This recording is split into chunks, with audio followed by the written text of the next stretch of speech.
Gracias por acompañarnos en este su programa Acceso Directo, un programa para divulgar el trabajo de nuestros académicos y científicos. Y el día de hoy vamos a platicar con la doctora Nayeli Beatriz Juárez Wetz, antropóloga e investigadora del CIESAS, y nos va a hablar sobre su libro Dos Narizones no se pueden besar, trayectorias, usos y prácticas de la tradición oricha en Yucatán. Doctora, gracias por su tiempo. Al contrario, Freddy, muchas gracias a ti y a tu audiencia. ¿Los yorubas son una etnia o una tradición? Bueno, la denominación yoruba se utiliza para definir un grupo etnolingüístico ubicado en África Occidental, específicamente en el sudoeste de Nigeria, y abarca también Benín. Aquí en el libro pueden ver un mapa y es importante situarlo porque a veces África es un continente que vemos tan lejano que no ubicamos dónde está a veces Nigeria, por más que para mí sea evidente. Entonces, bueno, les acompaño en este libro con un mapa en donde pueden ubicar en dónde está esta región que abarca más o menos 40 millones de personas o un 30% de la población actual de Nigeria. Y bueno, se refiere obviamente a este grupo etnolingüístico, a su cultura, a su lengua.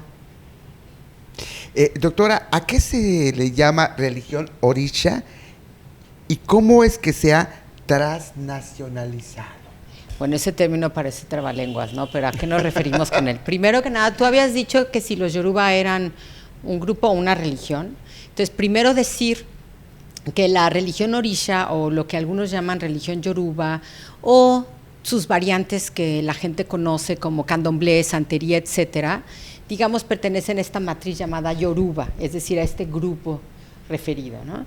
Entonces, bueno, pues hay una creencia en una deidad suprema llamada Olodumare, con un grupo de deidades intermedias o fuerzas invisibles a las que las personas recurren para granjear su protección y su ayuda en la vida cotidiana, llamados orisha. Estos orisha son estas fuerzas invisibles, pero que habitan en la naturaleza o que tienen que ver con fenómenos sociales como la guerra, por ejemplo, o actividades humanas como la cacería. Entonces son deidades de devoción y son a las que se dirigen directamente los seres humanos para pedir favores, es decir, son intermediarios entre estos y la fuerza suprema Olodumare, a quien no se le rinde un culto directo. Entonces, esto de que utilizamos como transnacionalización, olvidémonos este término tan técnico, digamos, de una jerga antropológica, más es referido a cómo circula y cómo pasa de un lugar a otro y en ese proceso cómo se adapta en diferentes suelos en los que va circulando.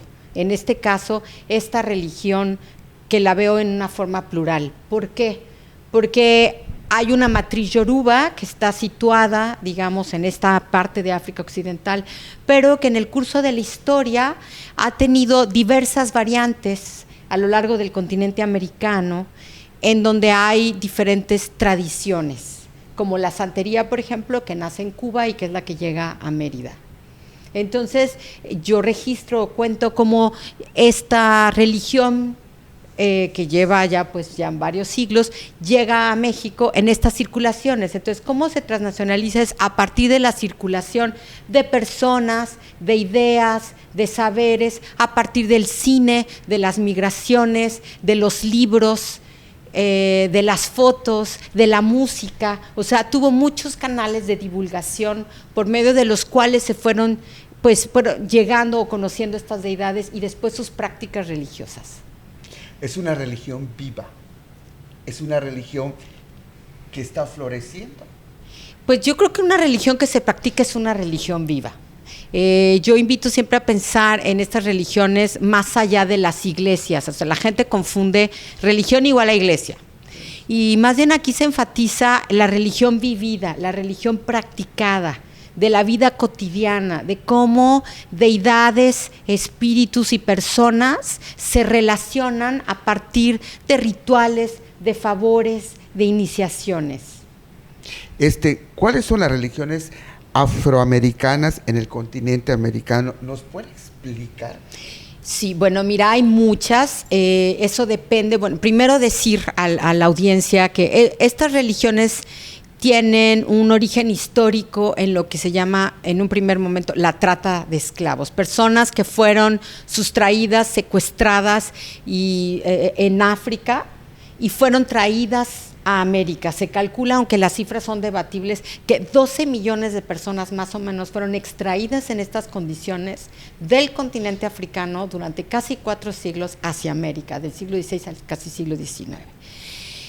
Es así que en este primer momento las prácticas religiosas que estas personas traían a América fueron después llegadas a este primer mundo a través de estos, pero también dialogando con el imperio católico del momento, después con las religiones que ya se practicaban por las poblaciones que estaban en este continente y por otras corrientes que después llegaron, como el espiritismo en el siglo XIX, por ejemplo, para el caso de los Yoruba, etcétera, ¿no? en América Latina. Entonces, todo esto obviamente creó pues muchas variantes. Entonces hay una gran diversidad de estas. Las más populares, por ejemplo, está el vudú en Haití, el candomblé en Brasil, la santería en México, el batuque en Argentina, Uruguay, Shango en Trinidad, en fin, hay una gran diversidad.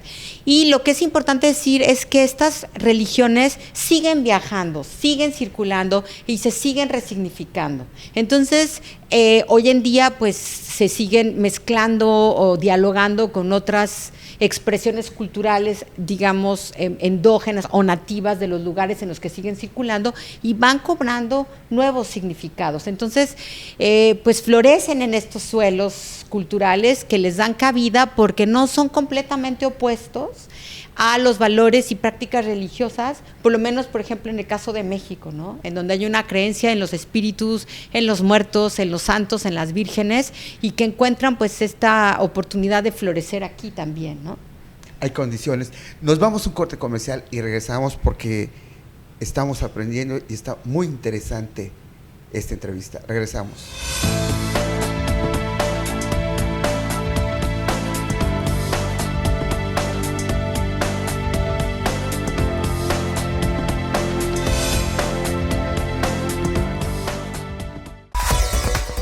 Los periodistas Emilio Moller y Emilio E. Moller, con su análisis profundo y lectura entre líneas, nos transportan a ese espacio político y de debate que solo aquí puedes ver.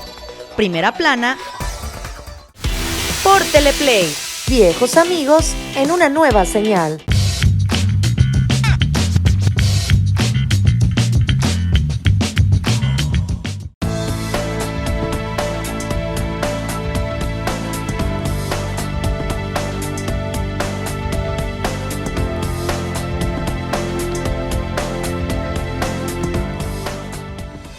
Gracias por acompañarnos en este su programa Acceso Directo, un espacio para divulgar el trabajo de los académicos. Y en este caso estamos platicando con la doctora Nayeli Beatriz Juárez Wetz, su libro Dos narizones no se pueden besar, que nos habla, aquí lo dice, trayectorias, usos y prácticas de la tradición Orisha en Yucatán. ¿Cómo llega la religión Orisha en Cuba? Porque muchos dicen santería, Cuba. Bueno, como te conté, hay una historia detrás que tiene que ver con esta trata. Justamente es en el siglo XIX, luego del boom azucarero en las plantaciones de Cuba, también de Brasil, y del colapso del reino Yoruba de Oyo, que más cautivos Yoruba llegan a América. Cuba es uno de los lugares en donde esta afluencia es notable. Entonces, bueno, aquí se gesta lo que se conoce como santería en un diálogo con el catolicismo, con el espiritismo y con otras religiones de origen afro en la isla. Después, bueno, ya una vez que se conforma en Cuba, pues de ahí digamos que se da a conocer y circula hacia otros lugares en América Latina, incluyendo México. En este caso, ¿cómo llega a Mérida? Bueno, primero que nada hay que decir que en Mérida llega en los 90, a diferencia, por ejemplo, de lo que sucede con la Ciudad de México. Es muy interesante, por ejemplo, pensar por qué en Veracruz y Mérida, que tienen lazos históricos con Cuba desde hace siglos, la santería llega después que a una ciudad como México, ¿no? ¿Qué pasa? Porque mucha gente de Mérida iba a estudiar hasta Cuba y no se escuchaba de la religión. Ajá. Bueno, en primera, esta religión en Cuba era una religión estigmatizada, era una religión perseguida.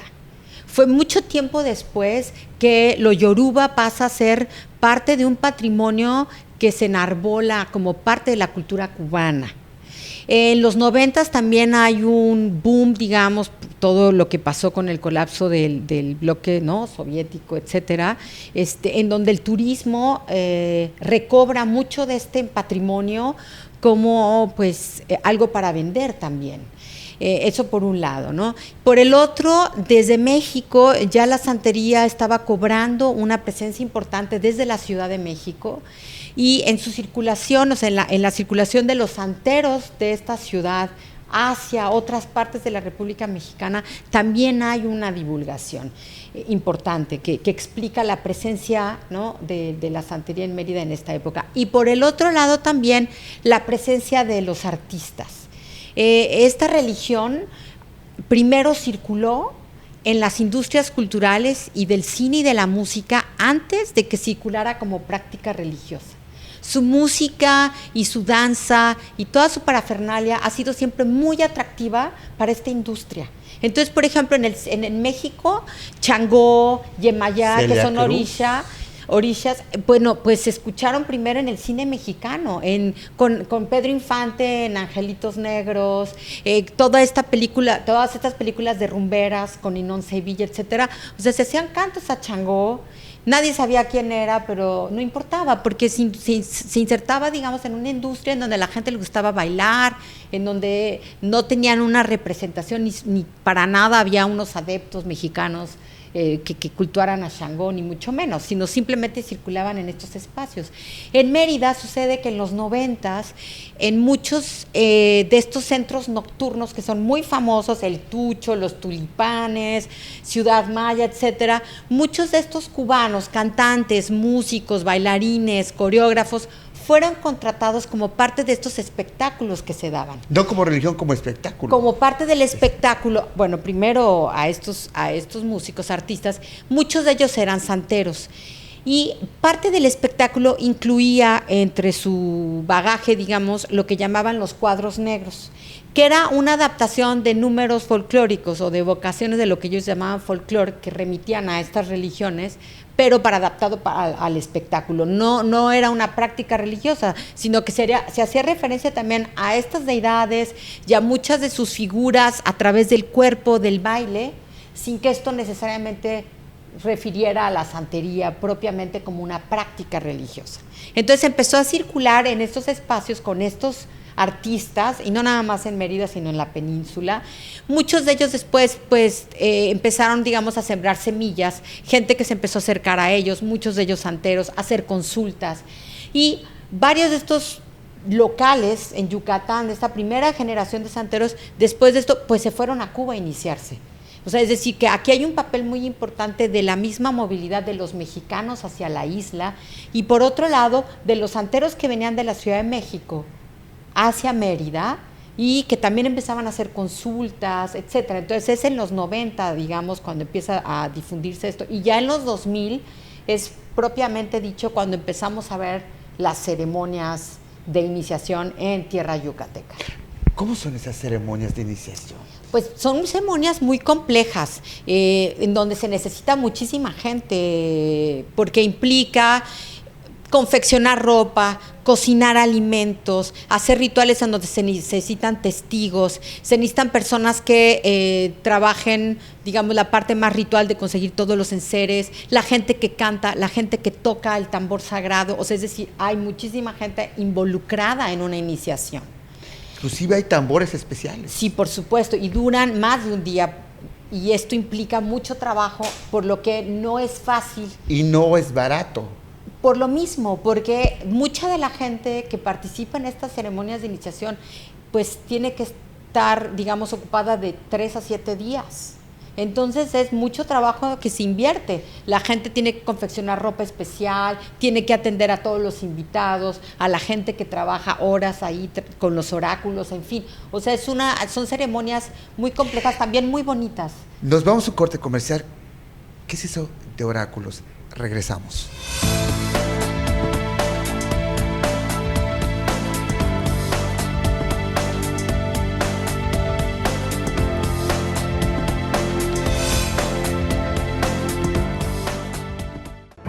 Las noticias más importantes de nuestra entidad con información actualizada y veraz. Solo las encontrarás con Freddy Heredia en Yucatán es Noticia. Por Teleplay. Viejos amigos en una nueva señal.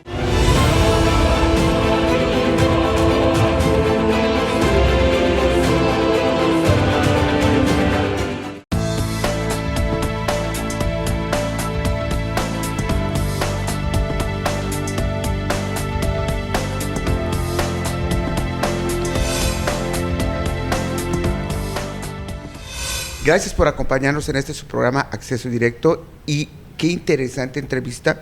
Estamos con la doctora Nayeli Beatriz Juárez Huetz del CIESAS y nos está presentando su libro, Dos narcisones no se pueden besar. Nos está hablando de la religión orisha. Háblenos un poquito eso de los oráculos, qué se usan, para qué se usan. Aquí usted hablaba en su libro de un código Ifá, los caracoles, ¿quién usa? ¿Cómo está esto? Bueno, uno de los pilares fundamentales de esta religión y sus diferentes variantes son los llamados oráculos. Estos oráculos contienen unos signos llamados Odu que condensan o cuentan toda la historia que tiene que ver con la cosmogonía yoruba. Es decir, cómo fue creada la tierra, qué deidades bajaron, cuáles son las relaciones de estas deidades, entre ellas con el mundo animal, en fin. Pero muchas de estas remiten a situaciones en las que cualquier ser humano puede estar o a las que puede enfrentarse.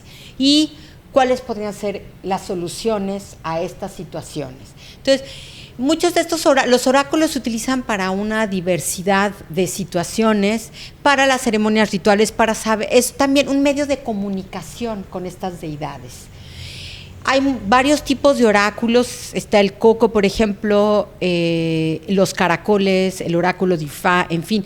Cada uno de estos oráculos depende, bueno, quién los use y cómo se use, depende de las jerarquías de los iniciados. Es decir, a cada jerarquía corresponde una competencia con respecto a un oráculo.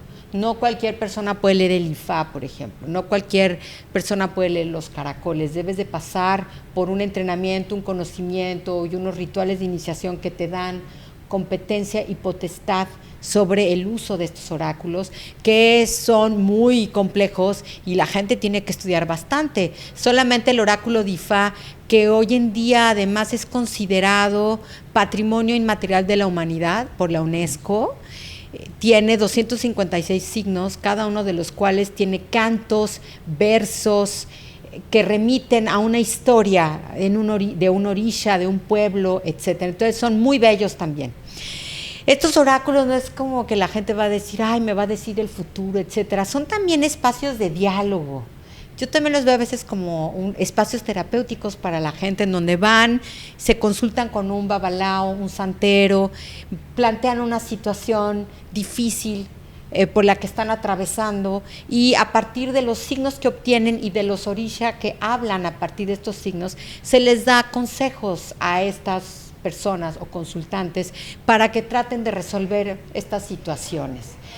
También es a través de los oráculos que, por lo menos en la santería, se determina qué orisha es el que hay que coronar en tu cabeza, que le llaman, o el que va a regir tu cabeza.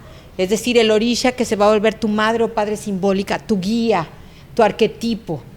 Es a través de estos oráculos que se determina esto. Es a través de los oráculos que los iniciados recurren en momentos en donde no saben qué hacer, o en momentos de toma de decisiones difíciles, en fin, en situaciones particulares. Entonces, muchos de estos oráculos son de hecho el puente o el vínculo con el mundo de los no iniciados. No necesitas ser un iniciado para recurrir a un santero babalao para que te lea el oráculo, para que te consulte con el oráculo. Entonces, bueno, pues mucha gente consulta con estos santeros o babalaos sobre sus situaciones y bueno, a partir de esto adquieren consejos, saben si pueden o no seguir este camino, si es para ellos o no. En fin, es un mundo, un universo muy rico, muy interesante, a partir de los cuales, bueno, pues se comunica uno con estas figuras o deidades. Hay un diálogo con los muertos, ¿no? Es verdad que los orillas apaciguan, negocian, granjean. ¿Hay adivinación?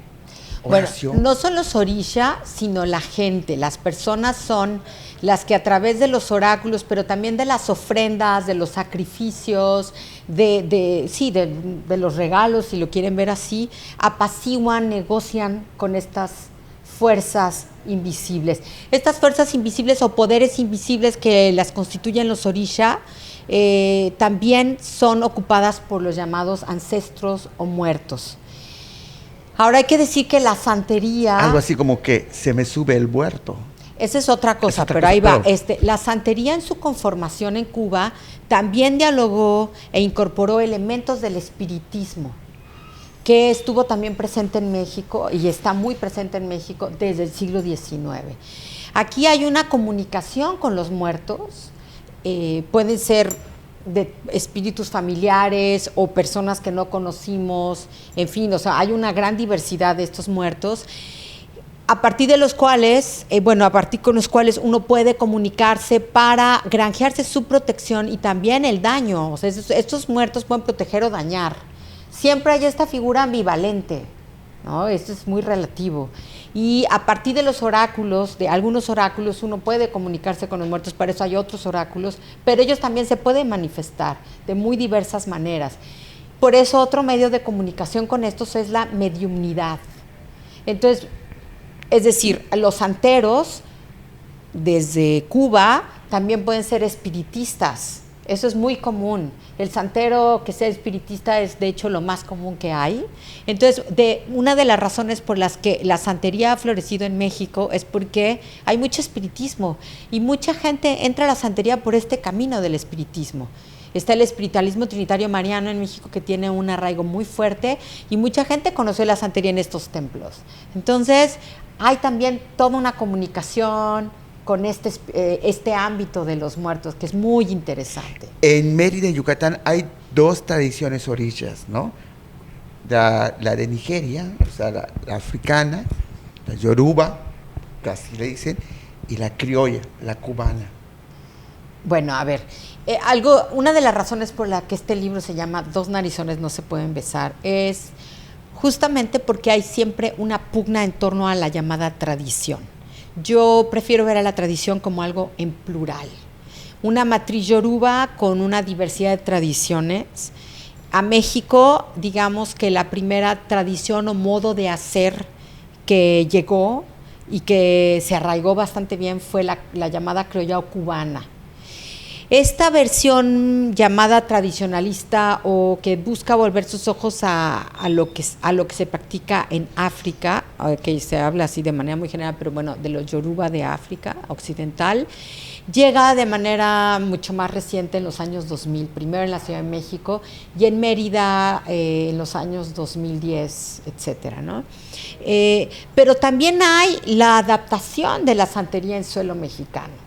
O sea, es decir, a partir del espiritismo mexicano, de su vínculo con la Santa Muerte, de su vínculo con otras figuras. Entonces, más bien hay, pues, como estas tres líneas, si lo quieres ver así, en donde la más arraigada es obviamente la cubana, que se va adaptando o mexicanizando, y después tenemos también la nigeriana, entre comillas, y lo pongo entre comillas porque, bueno, son sacerdotes iniciados por nigerianos o nigerianos que llegan a suelo mexicano, traídos por mexicanos o cubanos, y que empiezan a poner en circulación rituales o prácticas a la usanza yoruba y si es que se puede hablar de la usanza, porque también en la tierra yoruba hay diferentes variantes.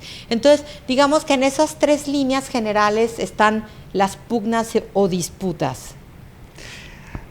Bueno, ¿y cuál es su orisha preferido de usted? Pues más que un orisha preferido, pues es más, quizá los más conocidos, siempre han dicho, bueno, nunca se pusieron de acuerdo, pero en México y en Cuba decían a menudo que era, podía ser, no se sabe porque se tiene que hacer un oráculo, hija de Changó, ¿no? Pero en Nigeria, por ejemplo, me dieron un nombre vinculado a Oshun. Entonces yo creo que varios de ellos son muy interesantes. Me gusta mucho la orilla del mar, que es Yemayá, la orilla del río y la fertilidad, que es Oshun, por supuesto Changó, Ogún, que es una orilla muy interesante, que está muy vinculado en Nigeria con la verdad.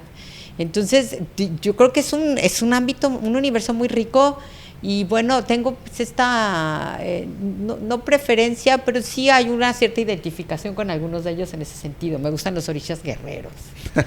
Pues gracias. Aquí el tiempo pasa rapidísimo y gracias por acompañarnos, y de verdad les recomiendo este libro, 2 narizones no se pueden besar. ¿Dónde se puede adquirir? Aquí en la librería de la UNAM, que está situada a un costado del Parque Las Américas, pues aquí están todos los libros disponibles. Gracias, y gracias por acompañarnos.